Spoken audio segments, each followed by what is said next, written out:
மேகதாது அணை அனுமதி தமிழ்நாட்டை அதிர வைக்கும் நிலையில் திமுக அரசின் மௌனம் கேள்விக்குறியாக உள்ளது.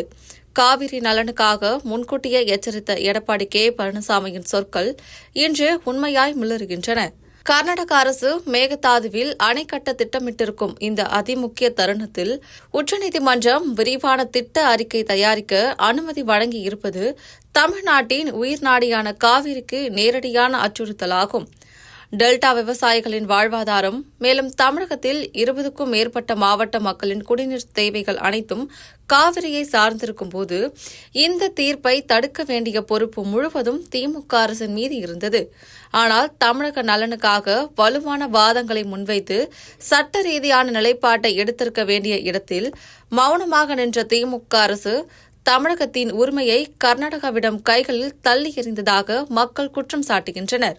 மேகதாது விவகாரத்தில் எடப்பாடி கே. பழனிசாமி பலமுறை எச்சரித்திருந்தபோது காவிரி மேலாண்மை ஆணைய கூட்டத்தில் பேச தயங்கிய திமுக அரசின் செயலிழப்பே இன்றைய தீர்ப்புக்கு முக்கிய காரணமாகியுள்ளது.